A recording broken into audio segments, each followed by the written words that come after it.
Amen.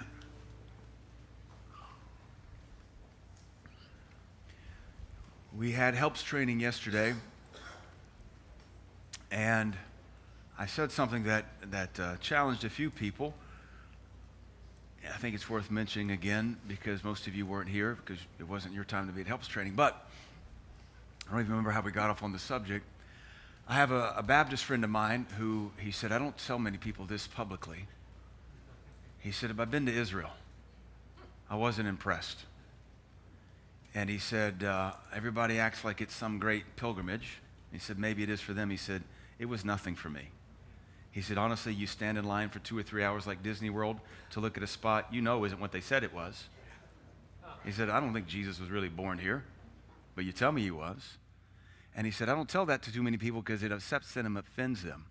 And I told my friend, I said, it doesn't bother me a bit. We have God in every one of our services. Well, he's not there anymore. Now, listen, I want to go, and I'm not diminishing that.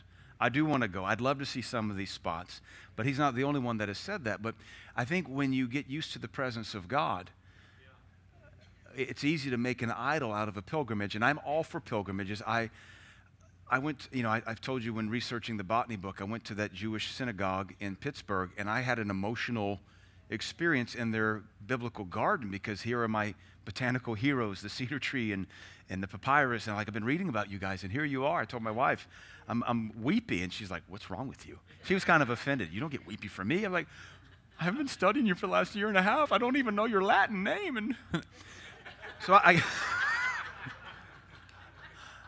Maximus Hodimus Mamamus. That's her Latin name, which the English translation is woo doggy. But I get it, and I do want to go to Israel, and I do want to see some of these places and see the mountains, but to have the presence of God in our service, let's not forget that we don't have to go somewhere to see our God. We don't have to go to Mecca. We don't have to go on a Hajj. Pardon the inversion of expression, we are Mecca. We are the temple. God inhabits us. We're his holy habitation. Go take a pilgrimage. My parents went to Israel. They love singing How Great Thou Art, Amazing Grace on the Red Sea. And Robert, you've been there a bunch of times. Once, okay. You went with Benny Hinn, didn't you? You went with Benny Hinn. So that's pretty cool. When he was Benny Hinn, still not. I want to go with Dr. Barclay, but I don't want us to forget that we have the presence of God. There's, in all my rabbinical studies recently, there was a debate among the rabbis about the eternity of God and how the presence of God, the Shekinah, could inhabit the temple. There was debates on how that could be. How can God, the eternal, inhabit one little building? And the rabbinic answer was an ocean, a seaside cave can be filled with the ocean, and the ocean is not depleted, which is a pretty cool allegory. But I don't think we should forget that when we worship God, whether in our car, in our shower, in our home, he inhabits our praises. We don't have to go to a mountain. We don't have to go to a Mecca. We come to church, but we don't have to go to church to experience the presence of God. We can lift up our voice at home. Our children could lead us in worship, and the presence of God come down and touch their little lives. So don't ever forget that. Take the tour if you want to, and I'm all for it. And I'll tell you this, this bugs me. It's very common.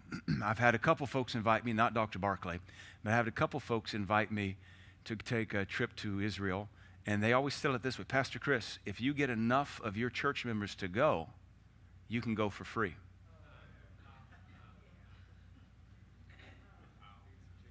We've never done pyramid schemes around here, and we're not going to start. And these are good people, but that's the racket. So I have had that probably presented to me 3 times. And as much as I'd like to go, you're not paying for me to go. All right, we're not going to milk you that way. I learned that from Pastor Vaughn. We don't exploit God's people unless we want God to destroy us. Go to Romans 8. We talked this morning. God interrupted my sermon about sin. We talked about musical issues, and I got tickled during offering. I was just thinking about my past and where God brought me from and how I discovered Bob Marley on a mission trip. It's funny, I went on that mission trip, discovered the missionary calling on my life at 15, and discovered Bob Marley. And if you were superstitious, you think, well, it's got to be God because I was introduced to Bob Marley on a mission trip.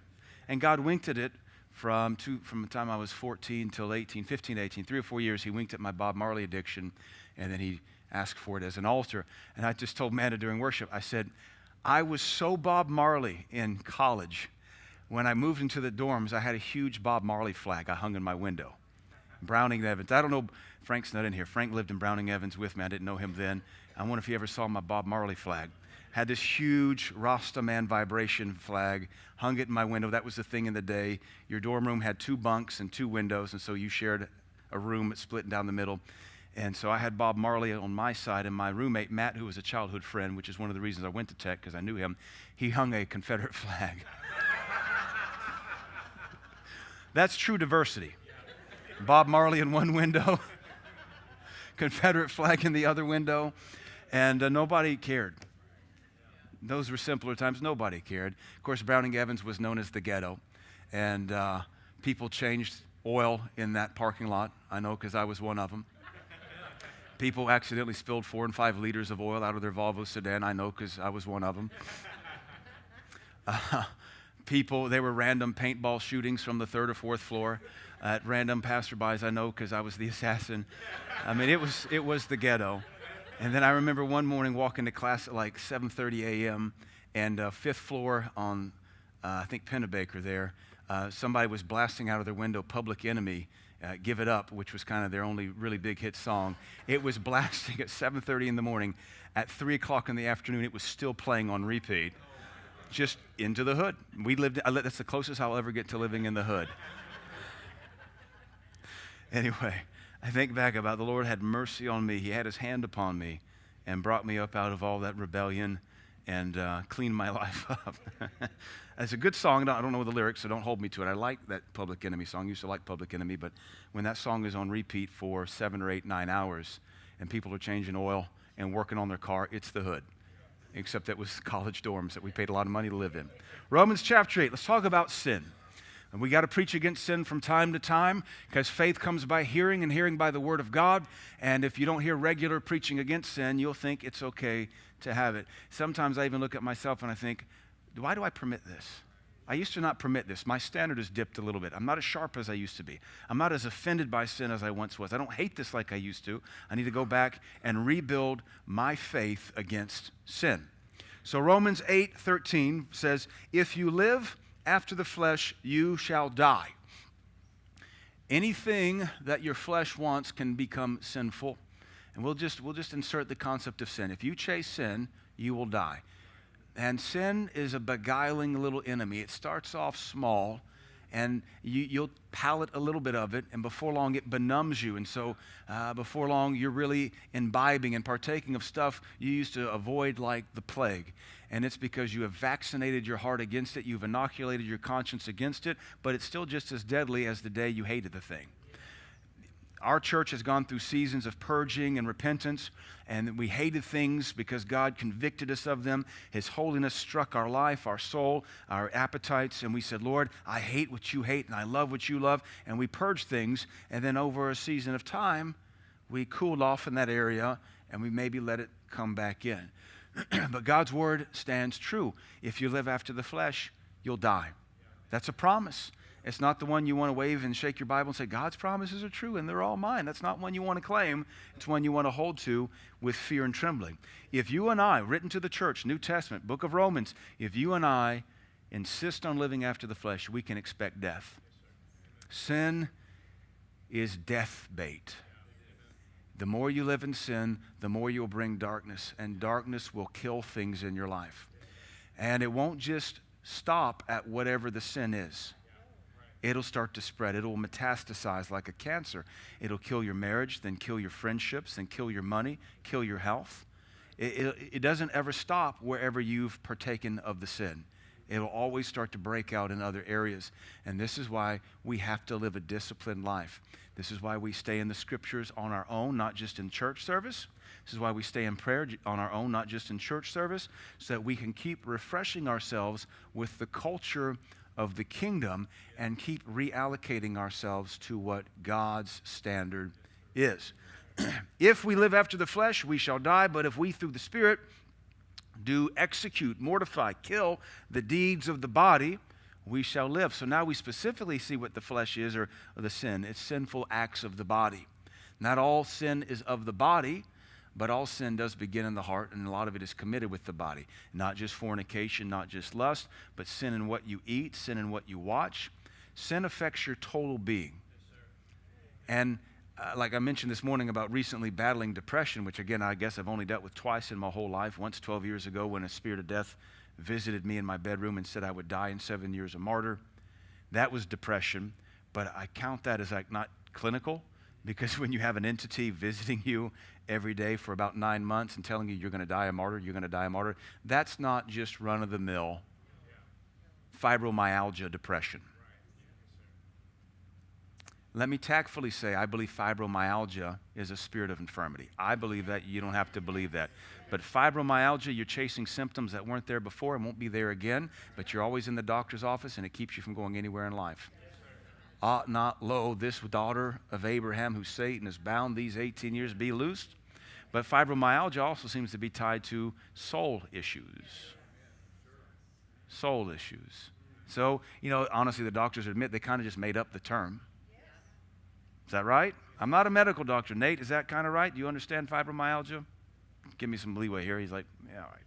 I'm not going to fix the sermon yet. All right. I remember when fibromyalgia began to be diagnosed commonly in the late 90s. It was like a mystical, we don't know what's wrong with you. Fibromyalgia. So then how do the pharmaceutical companies come up with a drug that treats something that is constantly working around? Back to depression. You've got to realize that any sin you start to bring in, it's going to overhaul things. And even though you're born again, seated in heavenly places, if you live in sin, the born again experience benefits you nothing. Depression overhauls or somehow trumps the born again experience, because you can be born again, seated in heavenly places, and still battle depression. And we call it battle because you don't succumb to it. You don't give in to it. You don't obey the sleepy time. You don't obey the third nap today. You don't obey sleeping in till noon again. If you recognize it for what it is, you have to beat it. If you don't put these things to death, it's going to kill you. Yes, and so the verse tells us that death is the only option. Either you die or it dies. Yeah. Either way, your flesh has to die. Yeah. So there's a catch-22 in this verse 13. If you live after the flesh, you die. But if you kill the flesh, you'll live. Yeah. Either way, flesh has to die. The question is, who's in charge of the execution? Right. Sin or you? Yeah. Either way, you have to pay. But the bigger picture is we have to know sin and hate it. And we kind of talk ourselves into petting and befriending sin. If our weakness is a streaming service, we justify why we keep it. If our weakness is a palm device, a smartphone, iPad, we justify our need to have it. I just saw, I read a lot of news, I just saw a headline where some famous actor missed out on some kind of casting call for the movie he was in because he had a flip phone in a recent movie. A famous actor, guy gets a couple million a movie. He missed out on the text thread because he had a flip phone. This isn't like in 1998. This was last year. A famous actor, because he's like, I don't want to be on those things. And we're convinced we have to be. My point is, I'm not against palm devices if you're mature enough to have them. What is destroying your life, and how much is your life worth to you? Because we do pet this stuff. We do justify it. It's not that bad. That TV show's not that bad. There's only a sex scene every 45 minutes. There's only so many GDs and JCs in there. I mean, it's not that bad. It's only produced by 7 transgenders and 2 homosexuals who want to indoctrinate my kids. It's not that bad. We justify a lot of stuff, and we're inviting death into our home. And we might be strong enough to manage it, but will our kids or our grandkids? So really the challenge is, how clean do you want to be? How clean is too clean, Pastor? I don't know. Ask your surgeon. When I was in Poland, we took a tour of a hospital because I was on a medical trip, and I was just a little lackey. And we took a tour of their surgical facilities. All their surgery rooms had windows that were opened. I'm not a surgeon. I've never played one on TV. But my mama was a nurse, and I remember all the tile. It was like a 1950s green tile all over. But the surgery campaign, operating room, whatever they call it. We walked into them, and there's the classical lights and the operating table, and the windows were open just to air the room out before they have the next surgery. I hope they don't do open heart surgery with the windows open, in case a butterfly wants to fly in or some fly wants to come lay eggs. Or how clean is too clean? When our church was judged by God in 2010, I did have a leader say, where's the balance, Pastor? I don't know. It depends on how quick you want to send your kids to hell. How clean is too clean? If God is saying purge out the leaven, we get it out ASAP. So our job is to be able to spot sin, recognize it, and hate it. And the devil's smart. He watches us. He knows how to get us to justify things, lower our guard, and let perversion into our home. I have no doubt we'll come to a place in history, or in the future really, where we'll probably, if we're going to entertain ourselves, watch something from 20 years ago, because there'll be absolutely nothing worth watching. But there will be Christians who are so numb and have so boiled themselves with the frog that they're currently consuming whatever the woke ideology is writing this stuff. My question for you is, how clean do you want to be, and how much of God do you want to have? Amen. Go to, let's look at 1 Corinthians chapter 15. Josh, let's pull this up, I think, in New Living Translation as well. These are some of my notes I had from this morning. 1 Corinthians chapter 15. Let me see where I want to start.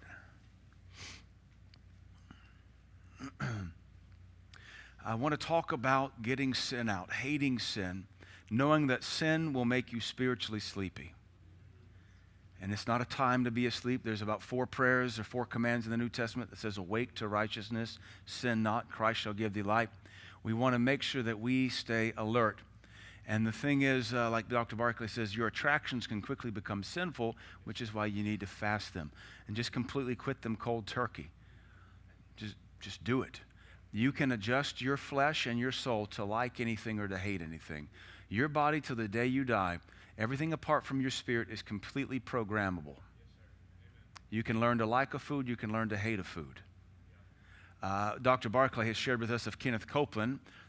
Kenneth Copeland is not my faith hero, but apparently he used to be a real fat guy, and I didn't know this. He's always been this little tiny skinny guy to me, but there was a time when he was really fat, but he ate junk food constantly. And he told Dr. Barclay when he lost a lot of weight, Dr. Barclay said, how'd you do it? He said, I taught my flesh to like carrots and cucumbers. And he said, and for the longest time it was hard, but I forced myself because I'm not going to let my flesh win. And he said, now all these years later, sweets and junk food disgust me. I can't palate them. But that was a total change in his flesh. Please hear me, you can program your flesh to hate sin and to hate things that are bad for you, and you can program your soul to hate sin and hate things that are bad for you, or you can condition them to love sin and love wickedness and love perversion and be happy in it. Right. You often wonder, why don't people leave it behind? Well, they're not convinced they need to. Right. Yes, sir. Our friend Pastor Matt Krachunas, he's into this ice bath phase. And he's a pretty disciplined guy, former military and served in Bosnia and Egypt, and very disciplined guy. And he's always on some new health kick, just kind of doing his thing. And so now he's into ice baths. And he told me to get ready to do the ice bath thing, he started taking cold showers. In fact, when he was with us at our 40th anniversary, he had just ordered an ice maker so he could manufacture ice at his house to do daily ice baths. He even budgets how he stores ice. He has coolers set aside. He's constantly making ice, putting it in coolers for the next ice bath. But he said to get ready for it, I started taking cold showers. He said the whole time I was at your house, I took nothing but cold showers. I thought, well, that's great. That gives us more hot water for me. And he told me, so May was the beginning, so we were just with him in the middle of June. He said, honestly now, just 6 weeks into it, I can't take a hot shower. It hurts. He said, I can't even take a lukewarm shower. It hurts. I take cold showers. It feels normal. And that reminded me of a story somebody shared, and I can't remember who it was, that they were somewhere in Nepal up in the mountains of the Himalayas, and the glacial runoff there, that water's probably mid-30s in temperature because it's glacial runoff right next to the glacier, maybe 38. He said the water was so cold we couldn't even put our feet in it, but the mamas bathed their babies in it, and the babies were cool. No pun intended. They were just... Didn't bother the babies. It's all the babies knew. My point is, your flesh can be conditioned for anything if you'll condition your flesh. And whatever you currently live, this is what's comfortable to you. Sin will slowly take you backwards, so that you're conditional, you're happy with more sleep. You need more food. You need more entertainment. Or you can be disciplined to where you need less sleep. You need less food. You need less entertainment. You need more of God. You need more of prayer. You need more of intercession. You need more fasting. You need more time at the altar. It's totally up to you. You regulate it completely on your own. You can have as much of God as you want, and you do. So however much of God you have right now, this is what you're telling him you want from him. So my challenge is, let's go a little bit deeper in Christ, see how we can put our flesh under to make more and more room for him. I just saw a news. I'm still debating, should I obey my preaching this morning and fast the news for a month? I'm not really quite sure if that message was for me. I have coffee, still saying, Lord, are you sure you want me to? Do I need to do that? I don't know if this is what you're saying to me right now. Let's just go with the news. I'd rather go without the news than coffee for a month. But I did see the average American consumes 4,000 calories a day.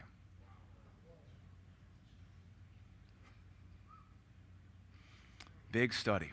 Just saw it this afternoon. I went, that explains a lot.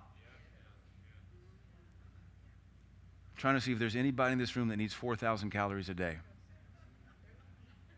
Maybe our younger guys, maybe a Gadiel or a Philip, if they're working electrical all day and then lifting weights every night.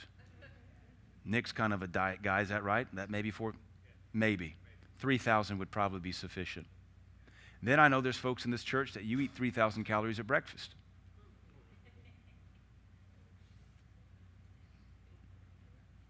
Got quiet on that. I'm not asking you to take ice baths. Oh, I'd rather, Pastor, if I can have a 3,000 calorie breakfast, I'd rather take an ice bath. It could be if you're eating a 3,000 calorie breakfast, you're not going to feel the ice bath. All right, that's kind of a low blow. All right, 1 Corinthians 15. I was just trying to buy Josh time because I know how long it takes to load that thing. You there? Chapter 15. Let me pull this up. I want to start in verse 32, talking about getting rid of sin in our life. And what value was there in fighting wild beasts, those people of Ephesus? That feels kind of racially insensitive. Paul's not an Ephesian. That's a different group of people. Those are Greeks.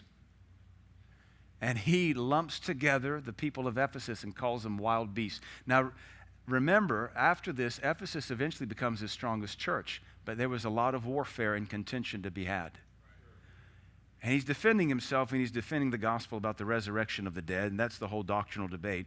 He said, what value was there in fighting the wild beasts, those people of Ephesus? That lets you know his opinion of that whole group of people. It's a cultural observation, but they would have looked different from Paul because Paul's a Jew. These are Gentiles. If he were today, he would be canceled because it's a racially insensitive observation, but it has nothing to do with race, everything to do with doctrine. But he does call them wild beasts, just like he calls the Cretans wild beasts, evil gluttons, or lazy beasts, evil gluttons and liars. Cultural observation, though, there is a ethnic element to it. I just wish we could get over all this false racism and deal with what's culturalism, but that's another sermon altogether. If there will be no resurrection from the dead, what's the point? And if there is no resurrection, let's feast and drink, for tomorrow we die. Verse 33. Don't be fooled by those who say such things, and this is the quote, bad company corrupts good character. He's quoting a Greek philosopher there, and he's using it to make scripture with it. But this is why we have to be careful who we run with. Who we run with affects who we are. And sometimes you have to leave family behind. Sometimes the more you walk with Jesus, the less you have in common with birth parents or birth siblings. And they won't understand why there's a gulf between you. And you say, listen, mom and dad, listen, brother, listen, sister, listen, uncle, aunt, I love you, but I'm serving Jesus, and the more I do, the less you seem to, and I'm not the one adjusting this gulf. This is totally in charge. You're in charge of this. I'm chasing Jesus. You're commanded to obey the same commandment. It's not my fault. I'm running a race and you're not. And that can be very hard on our hearts, very hard on our flesh, very hard on mom, dad, cousin, niece, nephew, aunt, uncle, best friend, college friend, etc. But if you've served Jesus long enough, you're going to see your friends rotate. You'll see family rotate. God will add new ones, and maybe you finish your race with them, and maybe you don't. I don't have the same ministry friends I did 15 years ago. Some of them took a different branch and verged a different direction, and I can't get with that anymore. I love them. God bless what they're doing, but I don't have permission to go out on that branch.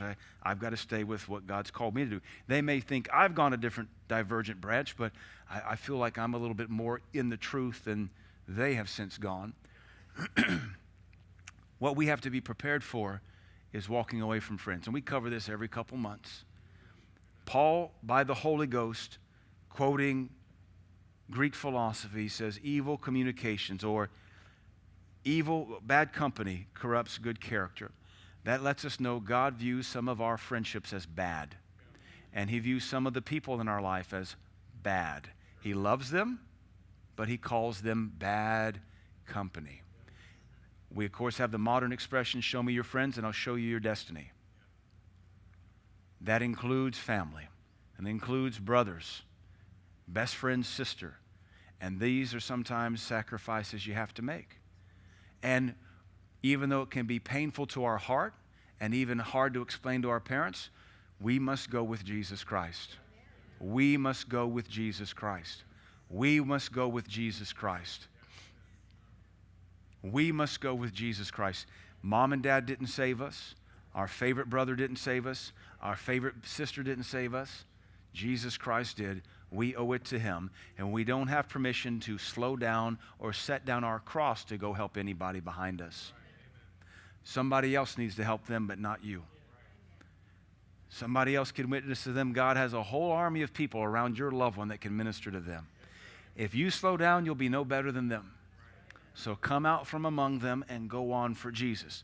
Verse 34 says, think carefully about what is right and stop sinning. Now that, we go from a theological debate about the resurrection of the dead. Then Paul says, bad company corrupts good morals. And then he says, think carefully about what is right and stop sinning. He commands us to think. We already know right from wrong. And then there's a strict commandment, stop sinning. King James says it, I think, the most poetical. Awake to righteousness and sin not. That means when we're in sin or that when we participate in this perversion, it slowly lulls us to a spiritual slumber. You know, a Christian has to be asleep to watch shows like Yellowstone or Succession or any of this stuff. Anything that's the popular going thing, you know it's going to have sex and language in it. I think I told you I sat down with a local pastor a few years ago. We were eating at El Tapatio. He was a local guy, new guy. He was a church plant. Loved the guy, very conservative in his theology. He was trying to talk me into watching Game of Thrones. And I said, what? And he said, man, it's good. I said, it's got a bunch of incestuous rape. He said, well, if you look past the nudity and the sex, it's got incredible storylines. This was a local pastor trying to talk me, a pastor, into watching this show. I said, I just saw an article where they're putting scenes from Game of Thrones on Pornhub. Doesn't that technically make it pornography? So you as a pastor, you and your wife watch porn together? Well, when you put it that way, it sounds bad. Because it is bad.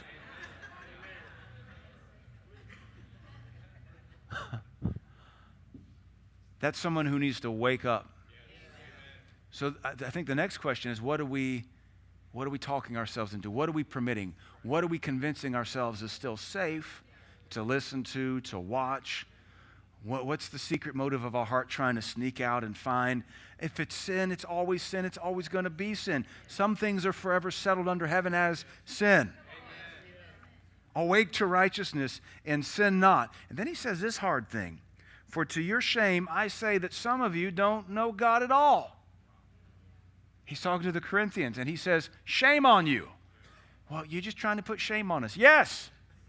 Yes. Paul the grace guy said, shame on you for your shame.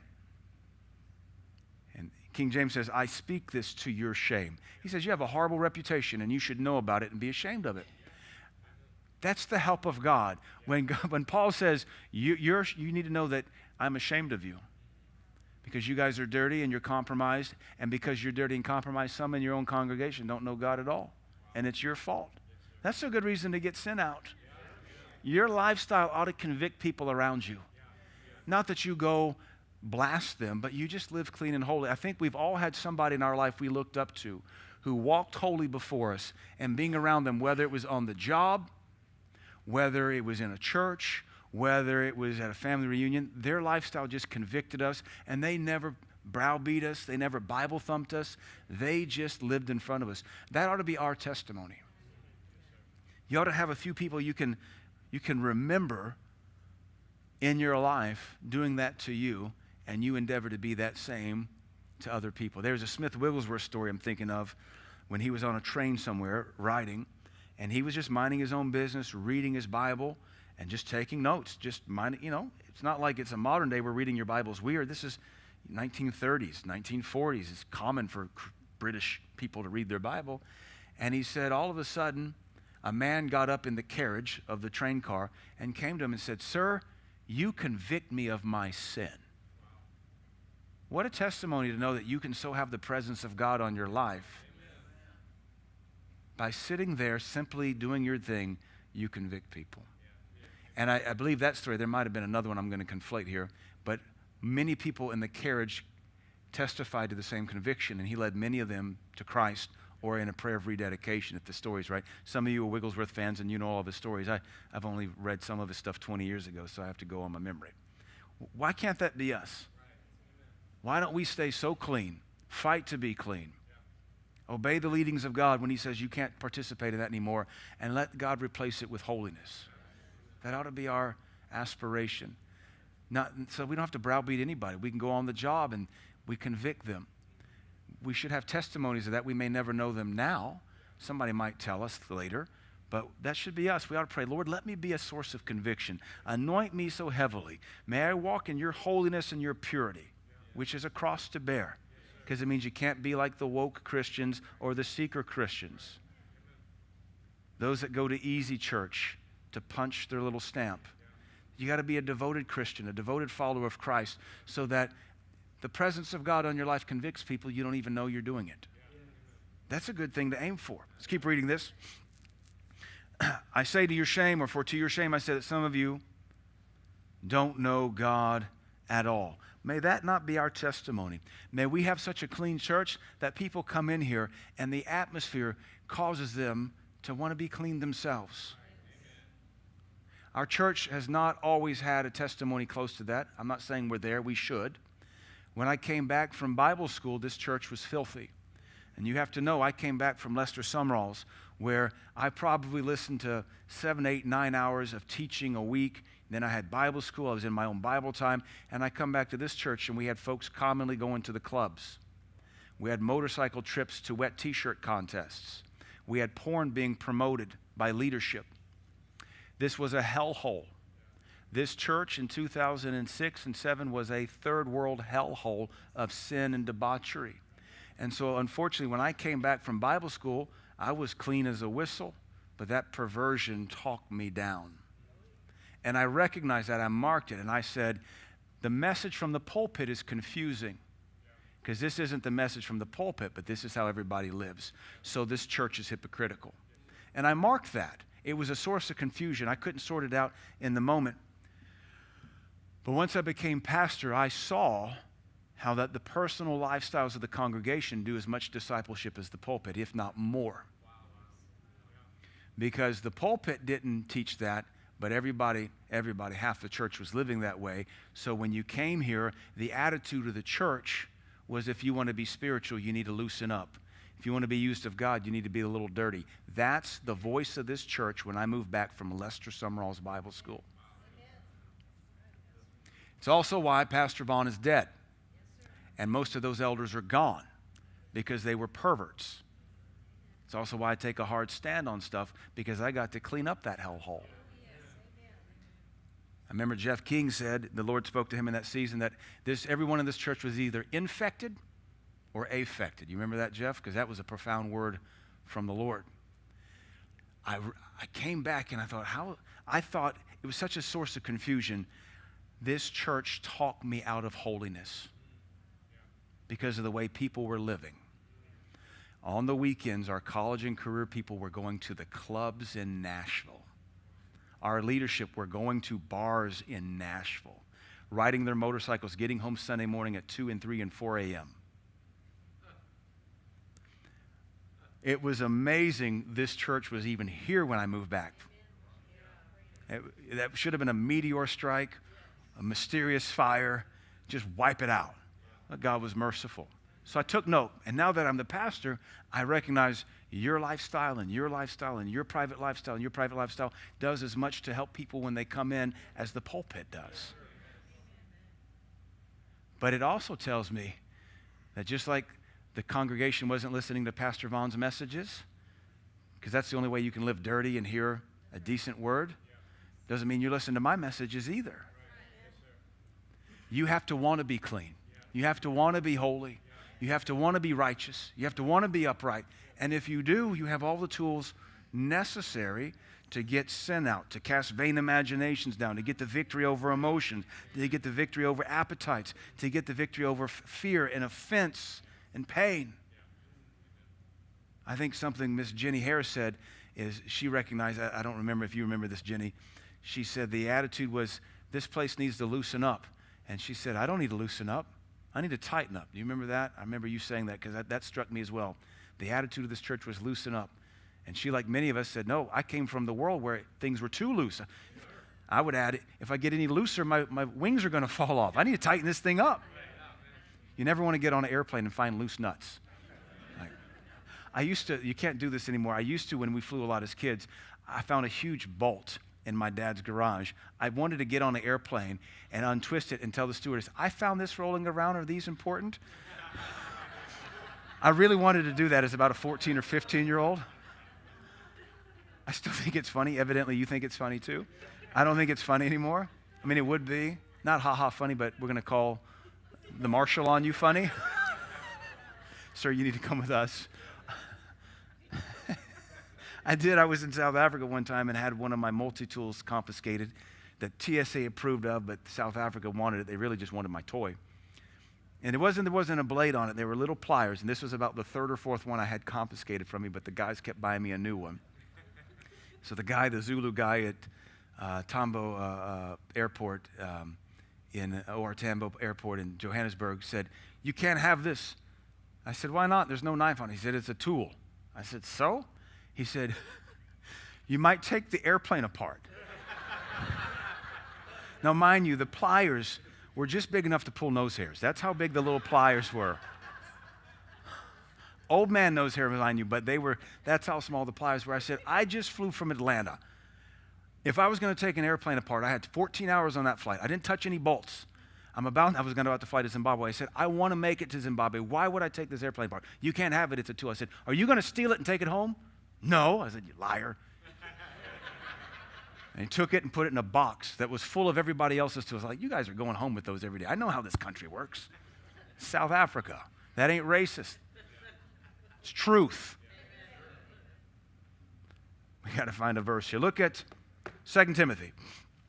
Talking about getting sin out. 2 Timothy. Chapter 2. We covered this one from time to time. So we started general talking about getting sin out of your life. And then we looked at Corinthians where it says you got to be careful who you run with in and outside the church, really outside the church, because bad company corrupts good morals. So you got to be careful who you run with on the job. I encourage folks from time to time, if you're running with someone who causes you to struggle with your Christianity, figure out why. What's the draw to them? I've shared with you that I got a couple preacher friends that I love, but they kind of bring out carnality in me. And it didn't take long for me to figure out why am I drawn to you. We have a similar sense of humor, but our senses of humor are not good chemistry for each other because it provokes our carnality, which I'm thankful for because it lets me know what's still in me and I can cleanse it. But I would say with one of the individuals, we no longer walk, actually two of the individuals, we no longer walk together much at all. I think the Lord has been gracious to let them pull carnality out of me and I could deal with it, because I didn't like what I was seeing in me around them. And I would like to think I've cleaned that up. They haven't, which is why we now maybe have parted. They still serve God. They still do a great work. They're still anointed. But I had to ask myself, what's my draw to them? Why do I get in trouble when I'm with them? I mean, you can be 45 years old and still get in trouble with somebody. We don't need to sit together. I was with one of my friends, and we were at a Dr. Barclay conference, and he said, we shouldn't sit together because we always get in trouble. And at that moment, Miss Vicki Barclay called us out and said, Chris, and then my friend, what are you guys sitting together for? You guys always get in trouble. And then really it was Josh Barclay who had assigned us to sit together there, so I think it was his fault. So we look at the company you keep. Who's talking you out of your walk with Christ? Mark them, stiff-arm them, because they'll destroy your soul. I don't care who it is. The only person it will be difficult, really difficult with, is if it's a spouse, and still you got to keep your covenant with God first and then them second. So now in 2 Timothy we tighten the standard, because now we bring it into a local church. And even though Paul is addressing Timothy in the Ephesian church, which everybody agrees is Paul's strongest church, even Paul acknowledges not everybody at Ephesus is a praiseworthy saint. So this passage we will apply to us, because not everybody in here is the same caliber of Christian. Can we admit to that? Can we? Yeah. We know where we're at. Just like in high school, you know where you are on the cool kid pecking order. I tell everybody in high school I was a solid 6. My friend Pastor Christian Shields was telling me when he was in high school, he got to date the 10. He said I don't think he said 4 or 5. He said I was a 4 or 5. But I got to date, somehow I got the 10. The girl who was the 10, he said, I got her to date me. And he said, so for half a semester, I was a 10. But he said, I was totally riding her coattails. And when she broke up with me, I was not cool anymore. That's the pettiness of high school.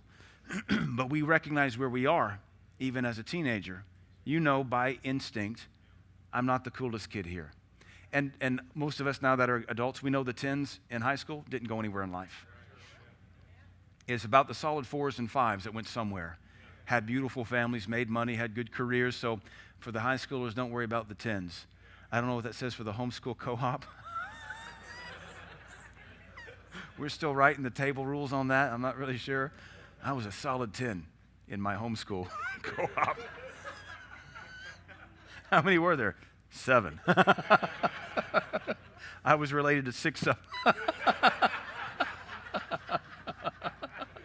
Oh, Lord of mercy. It wouldn't be so funny if it wasn't so true. But we can acknowledge in this local church, we're not all the same. We could be. And if we were all just as fervent, it would bring out so many lovely graces. But as it is, we have a spectrum of hunger, thirst, righteousness in this church. And therefore, there are graces and anointings that still lie dormant even in this room right now. These are graces that can only be activated, anointings that can only be activated, in a sense, at certain levels of purity and certain levels of devotion. You're not going to find your calling chasing you. You can come to church, know you have one, but you're not going to discover it defending yourself, excusing yourself, being carnal. And so for some of you, I'd really love to see what God put in you, but we can't yet because on a scale of 1 to 10, you're maybe fair to middling, 2 or 3. Kind of still doing your thing. I'd love to know what's in you. I'd love for the Holy Ghost to be able to unlock it and let it come to fruition, but we're not going to be able to see that so long as you keep at your current pace in the kingdom. So 2 Timothy chapter 2, verse 19. I like this passage a lot. I like the pastoral epistles because I'm a pastor, and it helps me understand how to shepherd a flock. Verse 19, nevertheless, the foundation of God standeth sure, having this seal, or sealed with this inscription, that the Lord knows them that are his, and that everyone that names the name of Christ depart from iniquity. So here's another verse saying, get rid of the sin. Get rid of the sin. Get rid of the sin. I like action movies, and the problem with action movies is that you can become desensitized to the violence and the gore. And you got to be careful that you don't become so overly desensitized that human life means nothing to you. You got to recognize when you're becoming desensitized to inequity in your life, where gossip no longer hurts your ears, where saying, that just kills me, that just tickled me to death. When that no longer grieves you, you've become desensitized. We can reestablish and I'm trying to think, we can redeem our conscience by washing it with the Word of God. And we need to. Let every one of us that names the name of Christ depart from iniquity. So you don't have to do this, but in your heart, what's the one sin you struggle with? It could be flesh, could be motive, could be attitude. How about this? We'll do it this way. What's the major sin of your flesh and the major sin of your heart you struggle with? Because that's what the Lord wants you to depart. Maybe a work in progress, and I'm not here to condemn you. At least know what it is. Like I taught you with our kids, every couple weeks, maybe once or twice a month, we'll sit down and say, what are you kids working on? What's the sin in front of you? What's the attitude in front of you? What's the shame in front of you we're working on? I want to hear you say it so you can know we love you and we can help you with it. And they always cough right up. They know, I need to be better to my sibling. I need to be a better brother. I need to be a brother, sister. I need to clean up after myself. I need to not be so jealous. I need to watch my emotions. Our kids know. And I won't stop doing this until they're out of my home, because all my kids are hitting different stages of their life. They all require my attention every day, and they're always some kind of new emotion or attitude coming online that needs my guidance, or mother's, usually both of ours. So what is just for your own sake and judgment right now, because I'm pastoring you, what's the sin of your heart and the sin of your flesh that if you were to fail God today would be it? A couple years ago, I called up Dr. Barclay. I was really wrestling with some stuff. I said, Pastor, I want to lay this on the table before you, though you don't need to know it or you don't care, but I need to put it out there. If I fail God, this is how it's going to happen. I said, this thing is yelling at me loud right now, and I need to confess it to you so that you can hold me accountable. But I want you to know, I said, I'm not giving in to this, but this thing has come from me. It's a demon. I know what it is. But I said, I want you to know this is where it's going to be. Here it is. He said, okay. I said, and of course, I want to throw up because I'm having to humble myself tremendously. And it took a lot of faith just to call him up and lay this out there, but at the same time, it's safety. He said, all right, I appreciate it, son. You're not going to fail God. Appreciate you calling me. Call you blessed. Love you. Bye. Hung up. I was wanting more than that, but I think I did my part. If you're going to fail God and curse yourself to hell, you know exactly what it's going to look like. You do, because you know you. You know where you came from, and you know where the devil takes inventory. That is what you have to depart and make sure there's no path to go back. When we were out in Iowa, Pastor Brett taught a message called Scuttle the Ships. And the whole premise of that, I think he was talking about Cortez or De Soto, had to be Cortez, when he landed, or Ponce de Leon, one of those Spaniards, one of those conquistadors. I mean, you say it and you've seen Suave. You know. Give me a big bronze hat and a mustache. Call me Senor Gadiel, el conquistador. They brought the gospel to Central and South America and eradicated demon worship and child sacrifice. God bless the Spaniards. When his men got word, he got word that his men were thinking about going back, which is mutiny. He commanded his trustworthy soldiers to burn their ships. He said, if we go back in their ships. That's departing from iniquity. Whatever you think you came from, whatever you think is going to hurt you, scuttle it. Burn it so you can't go back there. That's a mandate. That's one of the 1,000 New Testament commandments. Let everyone that names the name of Christ depart from iniquity. Hate that sin that's in your heart. That attitude, that jealousy, that offense, that bitterness, whatever it may be. Hate that appetite that hurts you over and over and over again. Because you only sin with your flesh or your heart. The mouth is just the way you vent. Figure out how to put an end to this thing, because the scriptures give it to you. We figured out 15 years ago that if you take an index card, find 5 verses that address that iniquity and pray it daily, it wouldn't take more than a week and you'd be able to have those 5 verses on the heart. And then you could quote them. And anytime you want to be bitter or jealous or envious, it would just come out of you. Anytime you wanted to drink beer, smoke a joint, watch porn, or whatever your thing may be, go eat 7 cupcakes. 7 is a divine number, but not when it comes to cupcakes. the word of God would come out of you. That's how you do this. Let's keep reading.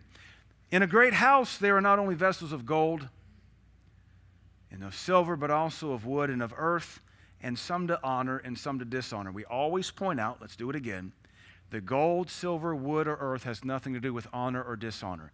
It just talks about the different areas of life. Gold and silver might be the wealthier people. Wood and stone or earth might be a poorer people. It shows you have a whole spectrum of people socioeconomically in your church, from the wealthy magistrates, business owners, all the way down to the widows and orphans you have to care for. Where they're at in life is not honorable or dishonorable. It's just where they're at in life. But you can be a gold vessel and be dishonorable, and you can be a vessel of earth and be honorable. Some to honor and some to dishonor. And this is where the Bible starts to teach us that God doesn't see us all the same. Now, in one regard, we've all been purchased with the blood of Christ, but on the other hand, we're not all the same in the natural, and we're not all the same in the supernatural. I should say we're not all the same in our heart. So in our church, we have vessels that are gold and silver. They make a lot of money. They're very highly educated. We're honored to have a lot of PhDs and PhD students here. Probably one of the highest per capita of any church in the state, except for maybe somebody in Oak Ridge, or for the size of our church. I'm sure there's other churches in town that have a lot of PhD, but maybe not per capita. Oak Ridge has the highest per capita PhDs in the country because of ORNL, and Y12, and K25, which is now Oak Ridge Environmental Park or something. A lot of PhDs there. That's gold and silver. Then we have folks that work on factories and have a GED. Maybe folks that are single moms or folks that are struggling to make paychecks stretch. That might be wood and stone. That's not the issue. Honor and dishonor is the question of the heart. Verse 21, coming back to now purging and withdrawing from people that might corrupt you. If a man therefore purge himself from these, and the inference is dishonorable vessels by the next part of the verse, he shall be a vessel unto honor. So even within a local church, the Bible commands us that if we want to be honorable, move away from dishonorable people. In the local church. This is Timothy's church, which is the Ephesians church, which is Paul's strongest church at the time of this writing. But Paul even acknowledged, in my best church, I have dishonorable members. In my best church, I still have to tell the strong ones, move away from the dishonorable ones. Not the ignorant ones, not the ones who are still a little carnal or getting their flesh cleaned up or still have a mouth. You wouldn't believe how many guests come and visit our church. It tickles me. This probably happens sometimes twice a month. I'll meet with a guest right after service, and they will cuss talking to me at the altar. It doesn't mean they're dishonorable. It just means they're rough as a cob. I have recently had the word ASS and DAMN used in reference to the kingdom after service at the altar. And these people have good hearts, meaning well, but I think, we got to clean that mouth up. It tickles me sometimes. I actually was meeting with somebody and I said, all right, rule number one, we got to clean your mouth up. Because he's in my office dropping F-bombs and B words, and I'm like, okay. And I don't even think he heard half of the F-bombs he dropped because it's just the way he talks. We got to clean that up. It's not what it's talking about. Dishonorable is all about attitude. Dishonorable is all about unforgiveness. Dishonorable is all about gossip. Dishonorable is all about slander. Dishonorable is all about hatred, malice, things that can contaminate, strife. In every church, there's always going to be the vessel or two or three or four, hopefully it's no more than that, that have got to be isolated as judgment. Let's take Mama Eva, because this is not her, and I don't want her to think it's her. If Mama Eva was full of strife, if she was sowing discord, this verse would command all of us to withdraw from her. And we know the end result is to bring judgment upon her in hopes that she would say, why won't anybody fellowship with me? And we would all be able to tell her the same thing. Mama Eva, we love you, but this verse says that you're dishonorable, and if we will purge ourselves of you, we can be honorable. In a sense, not that I'm pro-capitalism, though I am, it's capitalism. It's saying, what you have, we don't want. So if you want to be wanted, change what you have. I think it's pretty easy enough. But I want you to see that Paul, writing to his favorite son concerning his best church, there's still issues in the best church. There will always be dishonorable people. hopefully it changes and it's not always the one person. Would to God it's never going to be us, which is what you should say. May it never be me. But we all have a little tweak every once in a while, and all of a sudden we get that too. Do we wake up on the wrong side of the bed, never go back to bed and try it on the other side? And all of a sudden, we let some demon talk to our mind and we get bitter against Chase. And all of a sudden now our bitterness against Chase just spreads like wildfire. Or heaven have mercy if it's bitterness against me, which the devil will always work in every church. Every person that comes to join our church always makes sure, how did you leave your pastor? Because I don't want that demon in my church. If you left dishonorable, you'll land dishonorable, and I don't want you to land, and we have to mark you from day one. We should want, though, to purge ourselves from dishonorable vessels, that we might be a vessel unto honor. We ought to all want to be honorable vessels. So now, quick pop quiz. Where are you dishonorable? Every one of us has some dishonor in us. Don't tell me, but ask yourself. Where's an attitude dishonorable? Is it towards your husband? Is it towards your wife? Is it towards your kids? Is it towards your boss? Is it towards me? Is it towards one of our elders? At any given moment, somebody in the church is mad at one of our elders. Was it towards the care deacons when we still had them? Is it towards a department leader? We have to make sure we're always dealing with strife and dishonor so that we can be a church full of honor. God doesn't fill up dishonorable vessels. Can you imagine if every one of us were honorable vessels, he'd be able to fill us up service after service. But you don't go waste precious water on filthy vessels, because nobody can drink out of that. But ask yourself, if you have any dishonor in you, and every once in a while you get it, it just flares up, and you know, I've got to keep my heart right. I just all of a sudden heard something I didn't need to hear, and the devil's using it, he's leveraging it, and before long, if you're not careful, your heart used to love Philip, and now you hate the guy. You're starting to consider or question everything you thought you knew about him over one stupid piece of intel. It's always, forget the fact that I've known Philip his entire life. If I'm not mature or spiritual, I could let one piece of community intel undo, how old are you, Philip? 26. I could let it undo 26 years of knowing Philip. Isn't that amazing how it works that way? The devil will do the same thing with you towards your spouse, towards the elders, towards the deacons, towards the worship team. You just let one little thing get in you, and if you don't purge it, it rolls around, it starts to grow. Anybody ever play with Petri dishes? You know, everybody know what a Petri dish is? All right. And they have that, I don't know, glucose slime on it, and you take your little swab, and you swab somebody's mouth, or you swab your iPhone, and you just have to touch it, and you put it in the incubator, and it's at 78 degrees in humidity, and that thing will grow whatever you swabbed. And your soul is that incubator, and it's ripe to grow dishonor. And that's why you have to judge your heart regularly to clean this stuff out. I think I told you one of the funniest things I did in sophomore biology. We were supposed to go pick one thing in the high school and swab it and grow it in the Petri dish. So we swabbed everything. The table, me and Marlon, who did our logo, Marlon, my friend in Seattle, who does a lot of art for us, he and I were partners. We swabbed the cafeteria tables, we swabbed toilets, we swabbed the floor, and then we told everybody it was the water fountain. And our thing had just stripes of stuff growing in every direction. Like, what? Like, yeah, I wouldn't drink off that water fountain. Hopefully we didn't get a janitor fired or anything, but I think the professor could tell, hey, we had like 9 things growing on there. That doesn't seem like that's how my mind, I guess, still thinks, because I still would do it, because it's funny. They do say your smartphone is dirtier than your toilet seat. That's gross. If you'll purge yourself from people after you purge yourself from iniquity, so there's personal sins and there's people's sins. We got to purge both fronts. Then you'll be a sanctified and meet vessel ready for the master's use, prepared unto every good work. That tells me that who I run with can affect how God uses me. Do you see that? Who I run with affects how God uses me. Please keep that in mind. Who you run with, who you fellowship with, who you covenant with will affect how God is able to use you. And that's why friendships have to be judged. Relationships have to be judged. Partnerships have to be judged, because this says if you remove yourself from dishonorable people in your church, because the context is the church, God will be able to use you more.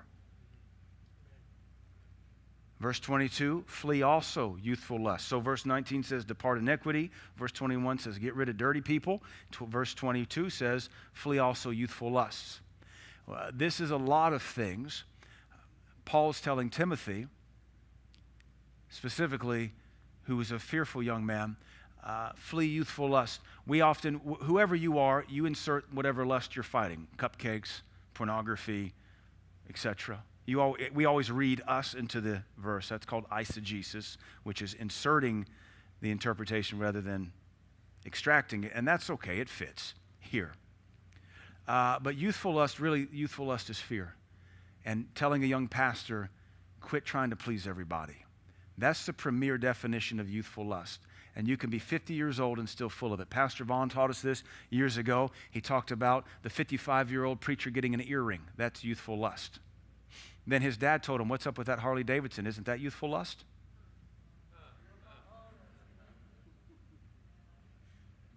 Ouch. We all have a little bit of youthful lust in us. It's wanting to be accepted. Our modern generation, they want to be 65 years old and still look 25. That's youthful lust. At some point, you have to accept the fact the Bible says the outward man perisheth and age gracefully.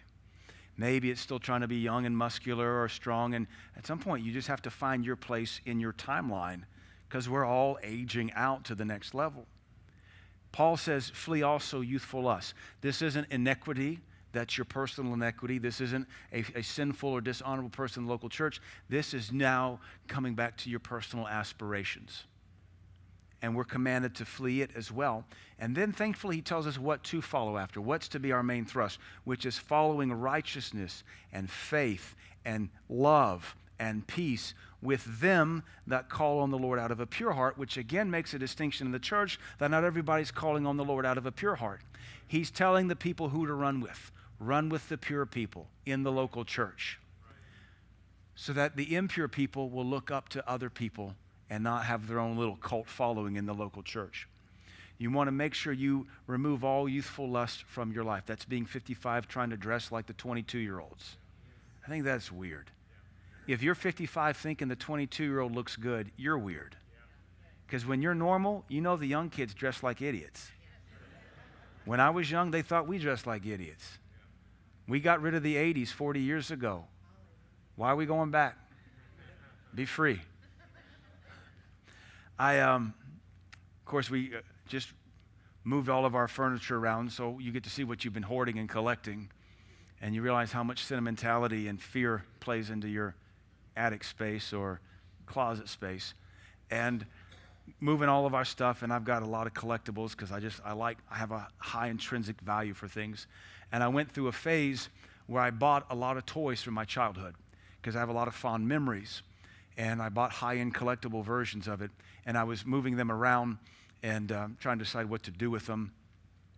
And I'm thankful that probably about 3 or 4 years ago, right before COVID, my heart really began to yearn for the simplicity of my childhood. And we call it nostalgia.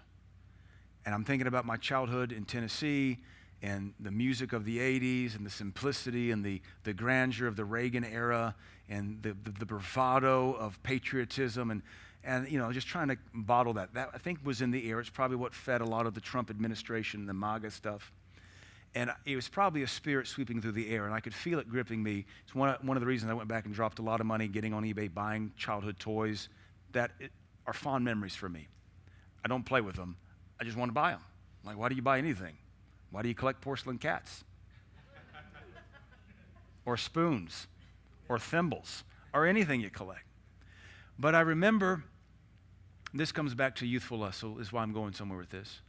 The Lord spoke to me very strongly from Ecclesiastes, where it says, do not say in your heart, yesterday was better. For those that say such things are not wise. Let me find that in Ecclesiastes. It struck me very strong. Ecclesiastes 7:10. Say not thou, what is the cause that the former days were better than these? For you don't inquire wisely concerning this. Josh, let's find that in the New Living Translation. That's kind of my new favorite common language. Ecclesiastes 7:10. That can also be a youthful lust. Ecclesiastes 7:10, New Living Translation. Don't long for the good old days. This is not wise. Pretty succinct, isn't it? That's youthful lust. Now, faith is. And the Lord reminded me of that yesterday, we still have stuff all over our kitchen, our bathroom sink and counter because we're putting things back, looking at Transformer toys from my childhood. And that word from the scriptures sets me free from having to collect or hoard all that. Because the Lord's telling me, your childhood was great, but you can't live there. Your college days were great, but you can't live there. The early days of you pastoring were great, but you can't live there. Now, faith is you can't please God in the past. You're not there anymore. And you get weird trying to regurgitate MAGA. Now, I understand the sentiment. We want to make America great. By that, I think we understand that what the Trumpsters want is, let's dial back all this gay rhetoric and all this woke ideology and teaching everybody that we're the victim and America stinks. Which, if that's the case, why are people coming here hand over fist and making more money than those of us that were born here? I mean, it's a lie. We get it's propaganda. But that sentiment is this. The good old days. Don't long for the good old days. This isn't wise. You have to make the best of what you have now. You have to make the best of what you have now. Otherwise, you get into youthful lust, still trying to look like you did in college, still trying to look like you did on your wedding day, still trying to look like you did in high school. And it's weird. It's weird when you're 50 years old and you dress like the college girls.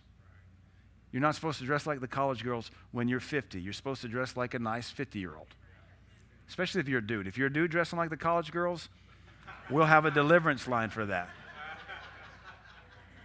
It's messed up. So that last verse says, flee also youthful lust. Let's go back here.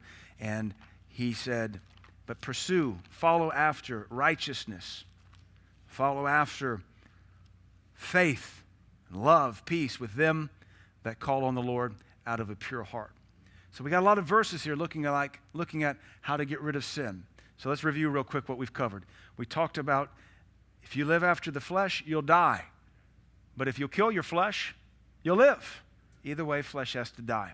Paul said also in Corinthians, we die daily, which is take up your cross. Dead men have no rights, so quit fighting for yours. We don't protest anything.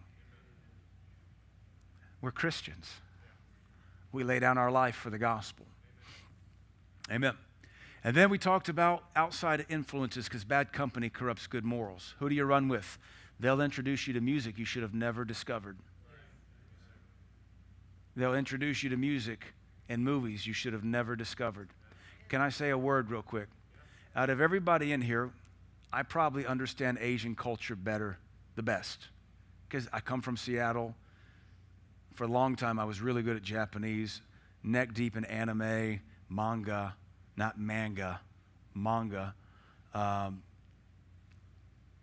Kurosawa films, samurai.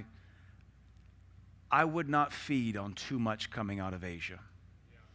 I wouldn't feed on anime. I wouldn't let my kids watch anime. Because all of those movies and TV shows are Buddhist in their worldview. Because that's what the animators are. Those nations are Buddhist or Taoist, which is just as weird and harder to explain. But all of it is nihilistic. So there's no redemption.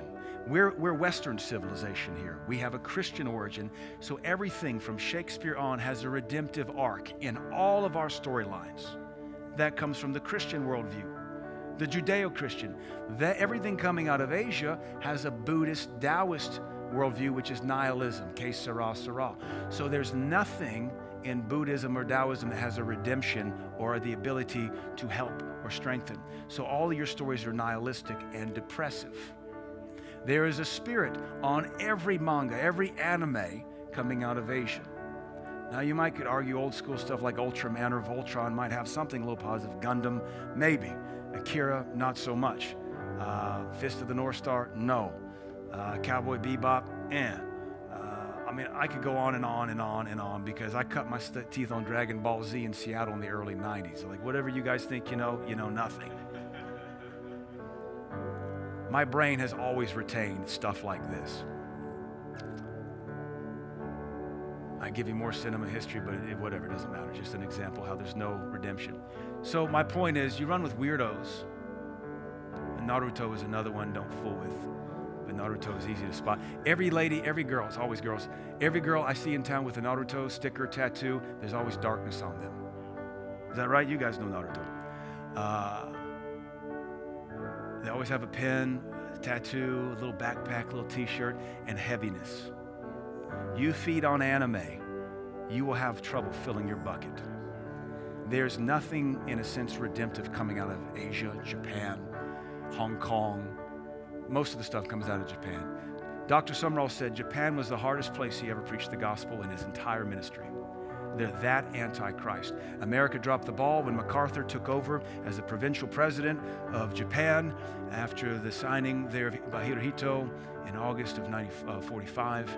MacArthur said, "Give me 10,000 missionaries and I'll give you a Christian nation." He said that to the American churches. John MacArthur. John MacArthur, is that right? Douglas MacArthur, I'm sorry. John MacArthur is a Calvinist. I was predestined to get his name wrong, mix it up. Douglas MacArthur, he had to pull out of the Philippines, but he said he'd go back, and he did. Liberated Cabanchuan and all that. He said when he took over, he told the American churches, "Give me 10,000 missionaries and I will deliver to you a Christian nation." And we did nothing. And to this day, Japan is one of the hardest places still to preach the gospel. They're either Buddhist or atheist. And you want to feed on their entertainment? Japan exercised the greatest persecution of Christians in Asia 600 years ago and wiped out all the Jesuits, Catholics, for sport.